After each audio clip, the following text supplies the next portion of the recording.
Bom, voltando à sessão, continuamos agora para apreciação dos processos.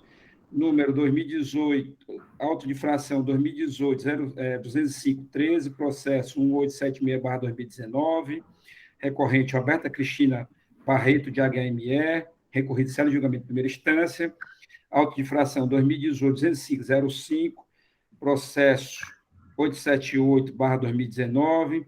Os relatores são a relatora conselheira Lourdes, doutora Lourdes Albuquerque, do auto de infração 2018-205-13, e a doutora Jusileide, relatora do processo 2018, auto de infração 2018-05.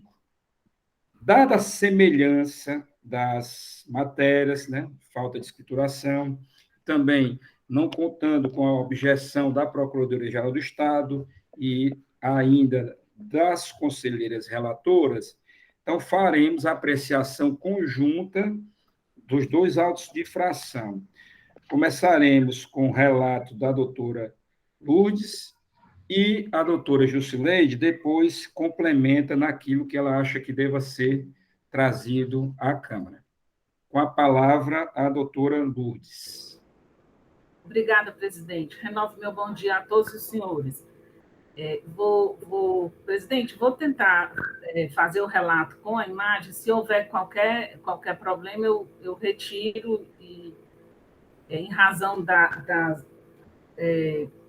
permitência aqui desse sinal. Já estou sem visualizar os senhores, então eu fico temerosa de colocar a imagem. Posso fazer o relato só com o áudio? Ok, obrigada. Nós temos aqui um processo com auto de infração lavrado em 18 de dezembro de 2018, com a seguinte acusação fiscal: deixar de escriturar no livro fiscal próprio, inclusive na modalidade eletrônica, documento fiscal relativo à operação de entradas de mercadorias. O contribuinte deixou de escriturar notas fiscais de entrada no valor de R$ 12.130.804,62 em 2016 e R$ 21.064.816,30 em 2017, motivo da lavratura deste auto de infração, conforme informação complementar em anexo. Foi apontada infringência ao artigo 276-G, inciso 1 do Decreto 24.569 de 97, e sugerida a imposição da penalidade prevista no artigo 123, inciso 3, a linha G, da Lei 12.670/96, alterado pela Lei 16.258 de 2017. O período da infração foi de janeiro de 2016 a dezembro de 2017. Nós temos um crédito tributário constituído de multa no valor total de R$ 3.319.562,09. Nas informações complementares, contribuinte cadastrado no regime normal,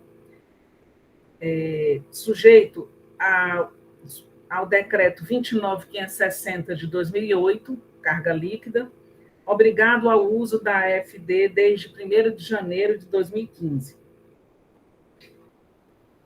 O auditor apresentou o termo de início de fiscalização no núcleo setorial de alimentos ao representante legal da empresa munido de procuração, uma vez que, estando no estabelecimento, não localizou o representante legal da empresa.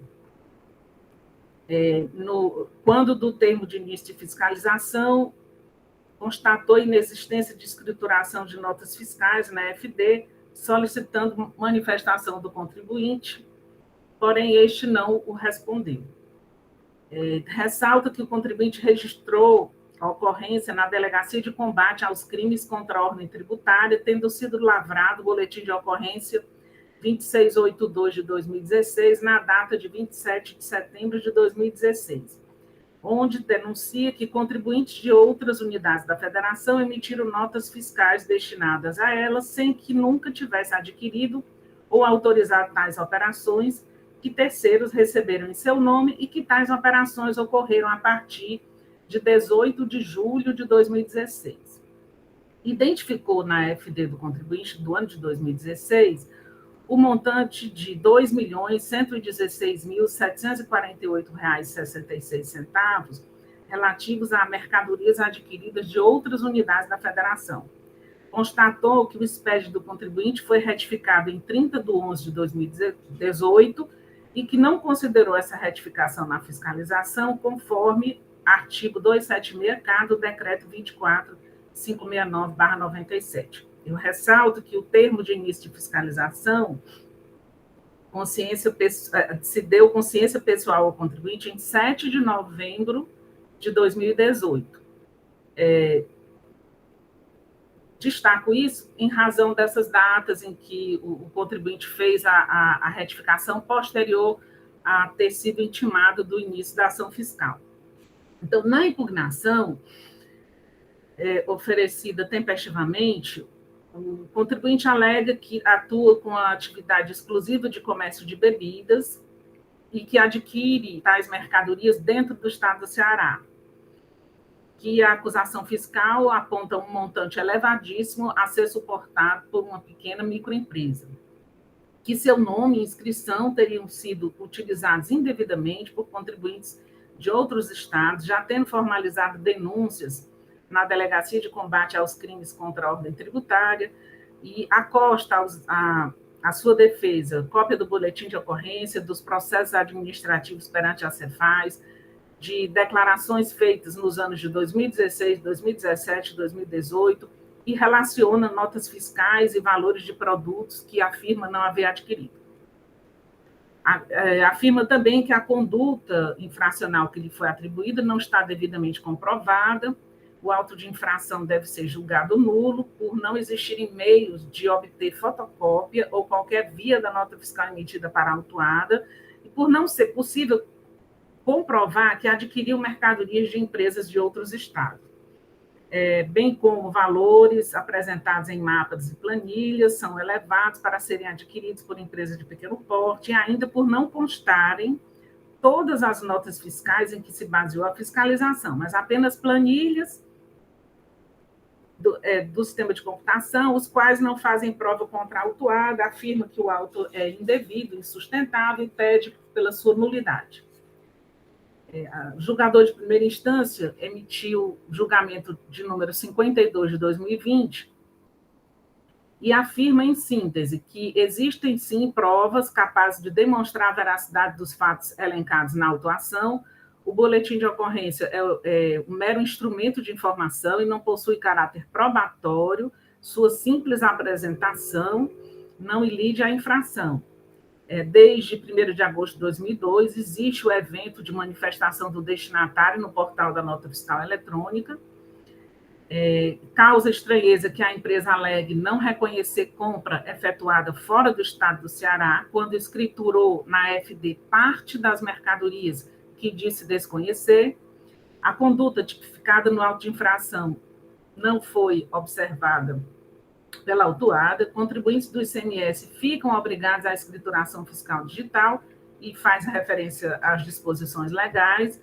Diante dos elementos constantes do processo, são irrelevantes as questões levantadas pela autuada, eis que independe a imputação fiscal a existência de qualquer fato ou circunstância que possa eventualmente afastar a responsabilidade do infrator, devendo-lhe ser aplicada a penalidade do artigo 123, inciso 3, a linha G, da Lei 2.670/96, alterada pela 16.258 de 2017. Em seu recurso, o contribuinte afirma que não foram que os documentos trazidos aos autos não foram analisados. Ele traz isso em sede preliminar, afirmando que o auto deveria ser nulo por ausência de fundamentação legal, por caracterizar violência às garantias do devido processo legal, que um boletim de ocorrência e um inquérito policial não podem ser desprezados como elemento probatório e que, portanto, deve ser reconhecida a nulidade do julgamento por violação ao princípio constitucional da ampla defesa e do contraditório. faz menção à gratuidade do processo administrativo, afirma que exigir taxa é coação. Sustenta ainda a ilegalidade do processo administrativo de lançamento, que este foi conduzido sem observância ao formalismo jurídico. O agente autuante não conseguiu identificar com exatidão os fatos geradores do eventual imposto estadual. O fisco vem utilizando provas ilícitas para a constituição do crédito tributário.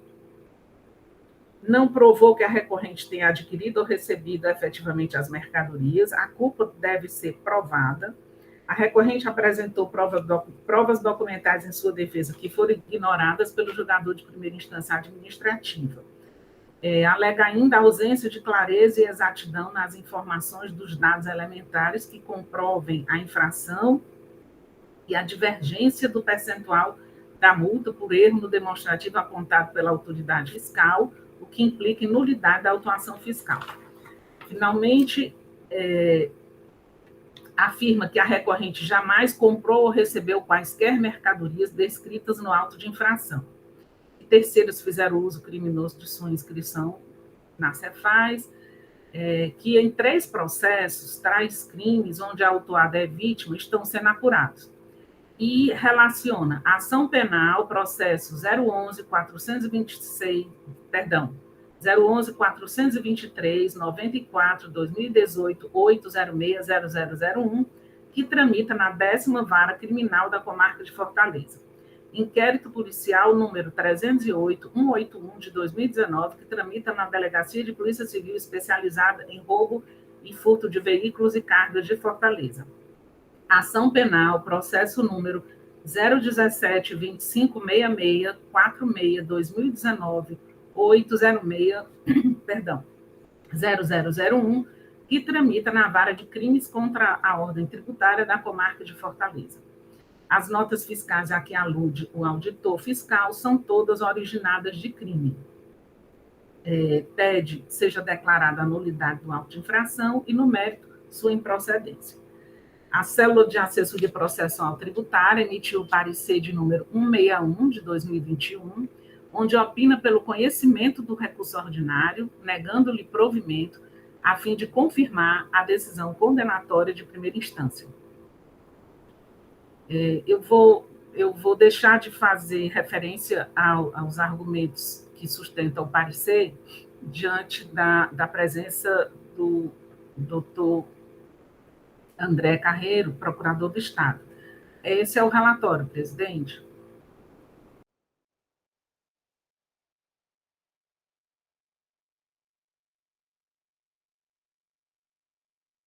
Aqui. Bom, agradeço o relatório.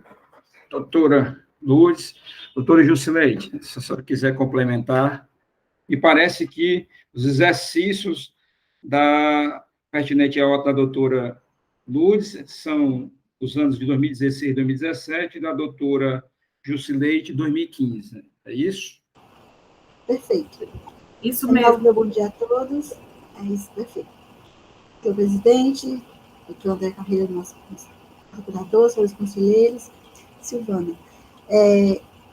Nosso relato trata do período de janeiro a dezembro de 2015. O auto é o 2018-205.050. O artigo infringido é o 276G, inciso 1, decreto 24569/97. A penalidade é 123.3G da Lei 2.670/96, alterado pela Lei 16.258 de 2017. A infração é a mesma, que se trata do processo anterior, doutora Maria de Lourdes. Deixar a escritura A, as notas fiscais de entrada de mercadoria, e o valor do auto é R$ 2.118.407,21. E a multa, como estado de mercadorias Constituição Tributária, foi gerada a multa de R$ 211.840,72. Nas informações suplementares, o auditor ele teve o cuidado de, primeiro, Não encontrando no local a titular da empresa, estava só o filho, que não é representante da empresa e nem funcionário, ele resolveu enviar a intimação por AR. E depois contactou com a própria titular, que ela informou que todas as decisões da empresa estavam a cargo do marido. Ela tinha passado a procuração para ele. Diante de mais informações, dentro do SPED fiscal do contribuinte, foi constatado que as notas fiscais destinadas na FD, no valor já falado, R$ 2.118.407,21, de 2015, ele teve, diante da BO de boletim de ocorrência, informado que as mercadorias não pertenciam à empresa, né, que ela tinha feito esse BO, porém foi do ano de 2016, então ele teve o cuidado de separar os autos, e aí esse se refere a 2015, que foi antes do BO e das declarações efetuadas, né? E daí foi que gerou o auto de infração.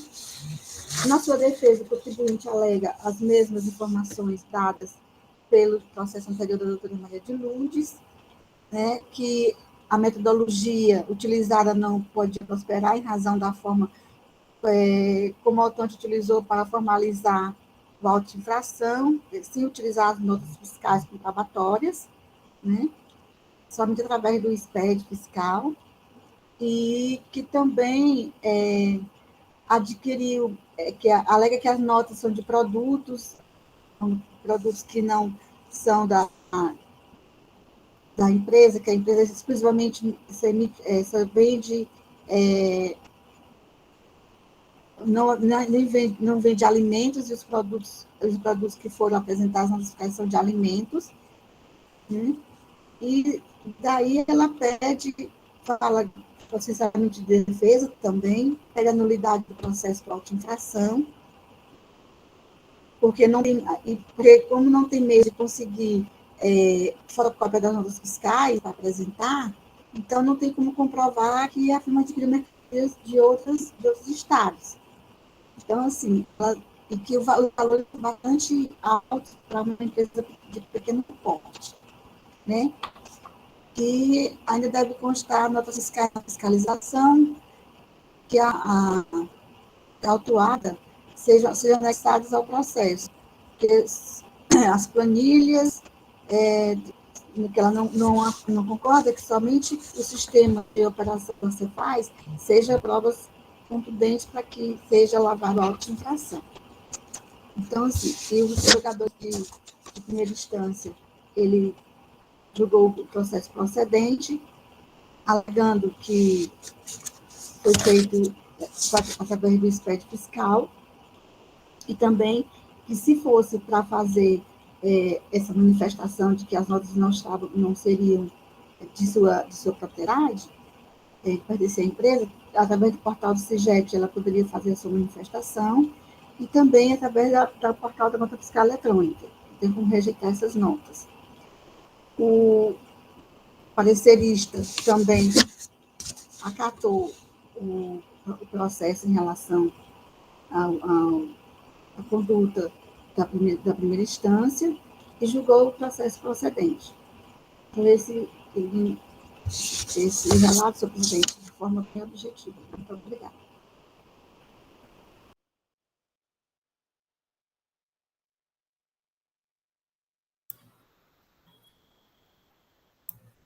Obrigado, doutora Jusileide. Passa a palavra agora ao doutor André Carreira, manifestação da Procuradoria. Obrigado, presidente. Nova saudação a todos. Como bem relatado, 2 processos do mesmo contribuinte que sobem em recurso ordinário com a mesma imputação infracional, mudando apenas os exercícios, né? No primeiro auto de infração relatado, trata-se de recurso ordinário contra a decisão de procedência da auto de infração, que constatou a falta de escrituração no livro de registro de entradas da FD de diversas notas fiscais de entrada nos exercícios 2016, 2017, no montante de operações não escrituradas de R$ 12.130.804,62 em 2016 e R$ 21.064.816,30 em 2017, totalizando um montante de operações neste primeiro auto de infração no valor de R$ 33.195.620,92, tendo sido aplicada a penalidade pelo descumprimento da obrigação tributária acessória específica prevista no artigo 123, inciso 3, a linha G, da Lei 12.670/96, com alteração da Lei 16.058 de 2017, correspondente ao montante de R$ 3.319.562,09. E, como dito, em ramo segundo auto, difere apenas, é um recurso ordinário, com os mesmos fundamentos. O que difere é o exercício, segundo o auto relatado, frente ao exercício 2015, no qual se constatou um montante de operações escrituradas no valor de R$ 2.118.407,21, tendo sido aplicada a mesma penalidade, correspondente a 10%, resultando no valor de multa de R$ 211.840,72. Conforme informações complementares dos autos de infração, constatou-se que a empresa deixou de escriturar documentos fiscais de entradas na sua escrituração fiscal digital. Consta em anexo aos autos de infração o levantamento fiscal com indicação de todas as notas fiscais não escrituradas nos exercícios fiscalizados, com a indicação de seus elementos essenciais à sua identificação, com destaque para as respectivas chaves de acesso. Ressaltou ainda o autuante que houve retificação da FD após o início da ação fiscal, algo que não foi considerado no presente lançamento, conforme dispõe o artigo 276-K do Decreto 24.569. A metodologia de fiscalização está amparada no artigo 818 do Regulamento CMS, a obrigatoriedade de escrituração das notas fiscais de entrada no livro de registro de entrada, integrante da FD, consta nos artigos 269, 276, parágrafo 3º, 276G, inciso 1, do Regulamento CMS. E o contribuinte, ele traz, em suma, as mesmas, de certa forma, as mesmas razões de defesa já objeto dos demais processos, traz as nulidades, tanto da decisão de primeira instância quanto do próprio auto de infração, argumenta que as provas trazidas não foram enfrentadas pelo julgador, cessando essa direito de defesa. Como já foi dito em relação aos processos anteriores, entendemos que a decisão analisou, sim, todos os fundamentos da defesa do contribuinte, de maneira fundamentada, de modo satisfatório, de modo que não resta caracterizado qualquer ausência de fundamentação ou cerceamento de direito de defesa a invalidar a decisão recorrida. Por outro lado, em relação à nulidade do auto de infração, por falta de clareza e exatidão nas informações prestadas, entendemos que não há referida nulidade. O auto de infração consta, tanto no seu rosto quanto nas informações complementares, a descrição clara e precisa da imputação infracional ao contribuinte, defendendo-se ele não das imputações legais, mas dos fatos infracionais que lhe são atribuídos.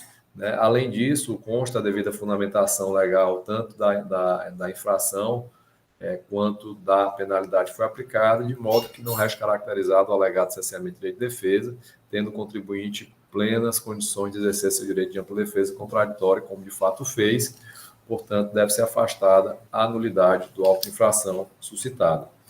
E no mérito, ele se resume a defender a inocorrência da infração de falta de registro dessas notas fiscais, por entender que não estaria obrigada a elas, porque essas operações elas não condizem com a realidade, para tanto, tenta demonstrar que não ocorreram essas operações mediante a apresentação de boletim de ocorrência policial, que foi por ele registrado, e que nega a compra dessas mercadorias e que foi usado indevidamente seus dados cadastrais para a emissão dos documentos fiscais.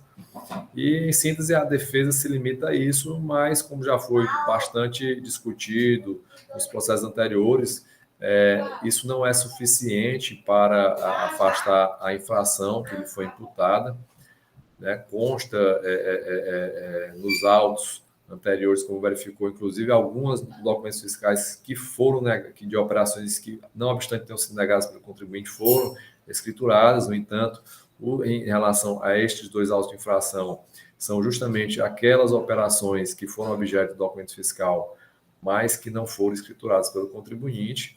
Portanto, restou, sim, caracterizado o descumprimento da legislação tributária, em especial disposto no artigo 269, que impõe ao contribuinte o registro na sua escrituração fiscal digital de todos os documentos fiscais de entrada. Isso foi verificado mediante o cruzamento da FD do próprio contribuinte com os sistemas corporativos do fisco, em especial o portal de nota fiscal eletrônica, bem como os sistemas Cometa, Citran, Receita e Copaf.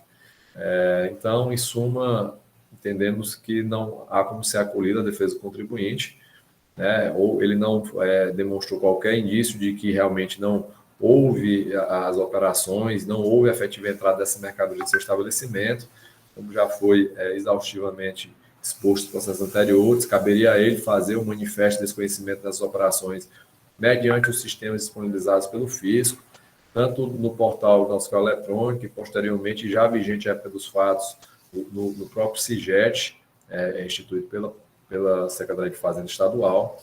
Não fez, não demonstrou qualquer medida adotada ao tomar conhecimento dessas operações que ele nega. Além do boletim de ocorrência, ele não efetuou notificação dos emitentes dos documentos fiscais, nem qualquer outra medida administrativa ou judicial que corrobore a sua alegação de desconhecimento das operações. Então, com essas considerações, senhor presidente, é isso que consta na defesa, e por hora nos atemos ao que consta nela, para nos manifestar pelo conhecimento do recurso, para negar-lhe provimento, confirmando as decisões de primeira instância de procedência da infração. Caso surjam questões novas no decorrer das discussões, a Procuradoria irá se manifestar oportunamente. Obrigado. Obrigado, doutor André. Bom, essa é uma matéria bastante debatida, conhecida de todos aqui na Câmara, acho que todos já têm o seu posicionamento a respeito dessa matéria, mas abrimos agora a fase de discussão do feito para a manifestação de qualquer dos conselheiros. Com a palavra, a doutora Lourdes. Apenas reforçando que nesse recurso ele faz referência a ações penais, porém ele não traz cópia dos autos, ele não apresenta certidão narrativa, ainda que a investigação necessitasse de sigilo, naquilo que aproveitasse a ele e não expusesse terceiros, me parece que seria uma medida razoável para quem deseja provar, de fato, que essas operações não foram praticadas por ela. E também não existe nos autos qualquer decisão judicial determinando o sobrestamento do feito, apenas para ressaltar isso. E, assim, queria saber se os senhores concordam. Me parece que das preliminares aqui para o pedido de nulidade, ele traz a falta de fundamentação legal, a falta de clareza dos fatos, das informações, dos fatos, e falta de provas. Eu tentei identificar, porque como destacou o doutor André, inclusive quando da sustentação dos processos anteriores, ele não segue exatamente uma sequência processual muito rigorosa. Então, eu identifiquei esses três pedidos de nulidade apenas para organizarmos aqui quando formos votar. E com relação à aplicação da penalidade, eu apenas destaco antecipo até que, em razão do tipo da autuação e da penalidade cabível, eu sinalizarei pelo reenquadramento da penalidade, com todo respeito ao entendimento diverso de colegas aqui da Câmara e do próprio Procurador do Estado, mas apenas levantando esse ponto para os senhores. E deixa eu ver se tem mais alguma anotação que eu fiz aqui. Acho que não. Basicamente é isso. Obrigada, presidente. Agradeço, doutora Lourdes. Mais algum conselheiro quer se manifestar? Doutora Jusileide. Eu me acosto à doutora Maria de Lourdes com relação ao pedido de nulidade, senhores conselheiros, senhor procurador, senhor presidente, que, de fato, são esses três pedidos que ele faz, né? Ele fala que é acessando o direito de defesa, que não há legalidade no auto de infração, né, alega o princípio da legalidade, da violação da legalidade, a violação, princípio da violação da legalidade, e também que não tem como prosperar porque ele pede que não há provas, né? Então, ele também tem os 3 pedidos que ele faz com relação ao pedido de nulidade. E com relação ao auto de infração, a penalidade da multa imputada, eu também me acosto a doutora Maria de Luz, que nós sempre, apesar de não ter provas concretas e ter uma penalidade específica para a falta de declaração fiscal, que é na 3G, eu sempre também me acosto ao mais benéfico para o contribuinte, que é na 8L. Essa é uma manifestação, senhor presidente. Muito obrigada.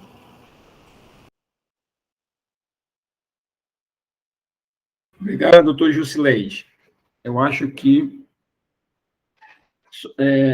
parece-nos que houve apenas uma inovação no pedido de nulidade, que é essa questão trazida pela falta de fundamentação, né? Porque nos outros ele só atinava para ausência de clareza e exatidão e por ausência de prova, mas parece que, nesse caso, trazido aí pela doutora Lourdes Albuquerque e também pela doutora Jusileide, é de que houve também essa observação de nulidade em razão de falta de fundamentação. Então, eu vou colocar para votar esse pedido de nulidade, acrescentando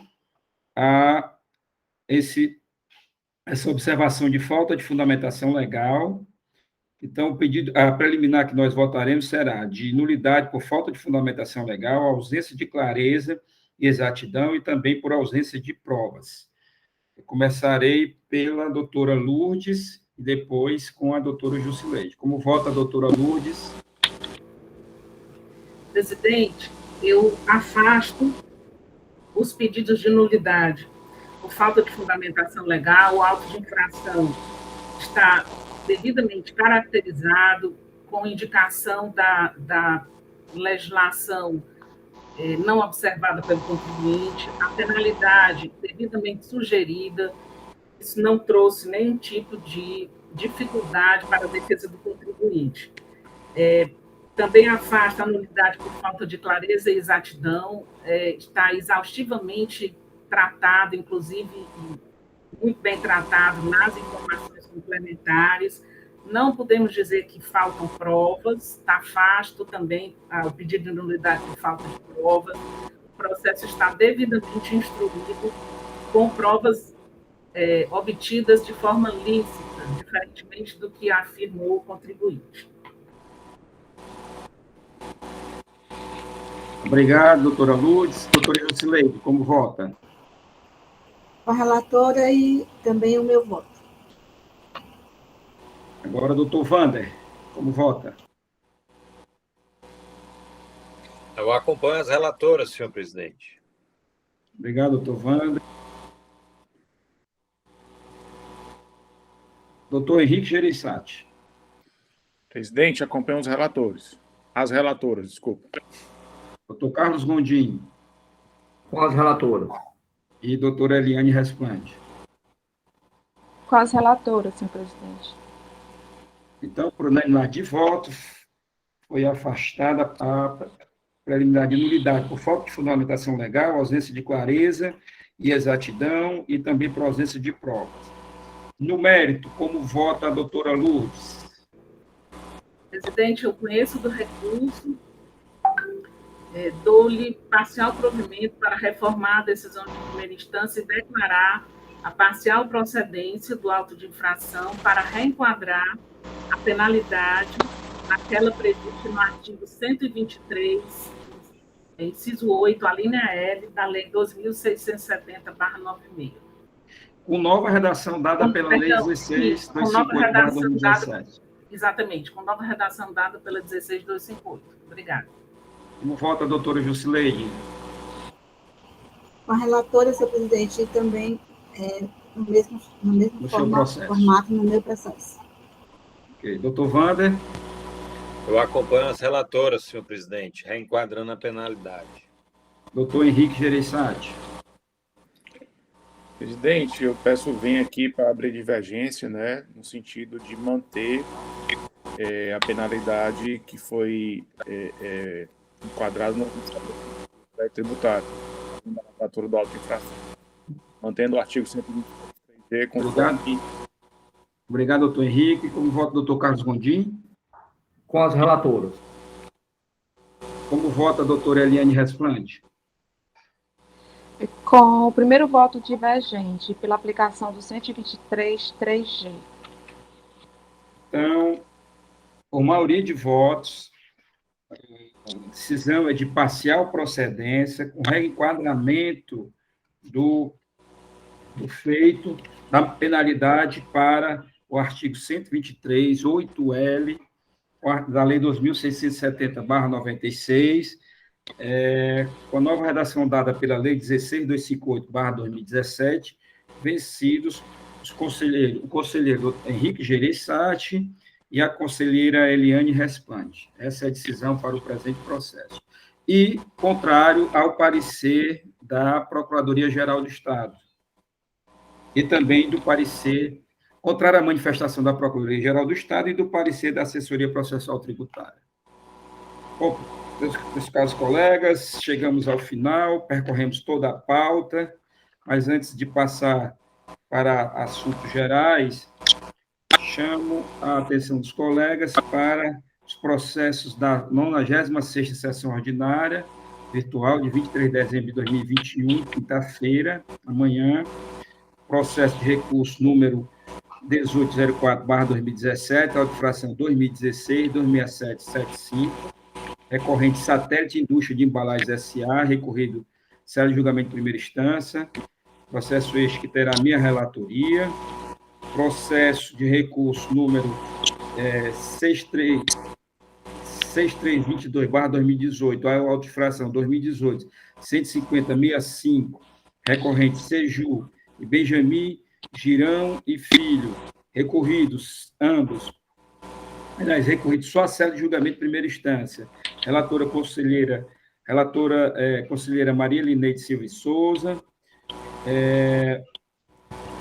processo de recurso número 1/6678/2018, auto-infração número 2018-14736, recorrente Magazine Luiza S.A., recorrido série de julgamento de primeira instância.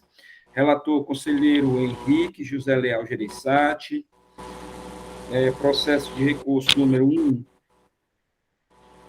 1/6669/2018, auto-infração 2018-14737, recorrente Magazine Luiza S.A., recorrido série de julgamento de primeira instância.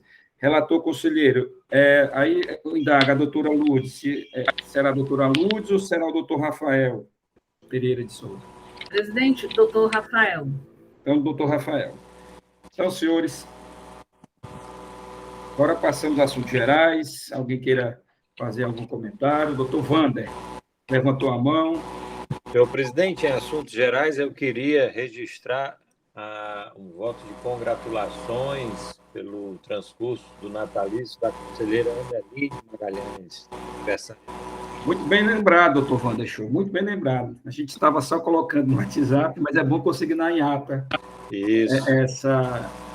a passagem do natalício da doutora Aneline, que é conselheira dessa Câmara também. Bom, meus amigos, eu acho que não temos mais algo a discutir em assuntos gerais. Silvana, você pode até desligar aí, se quiser, a gravação.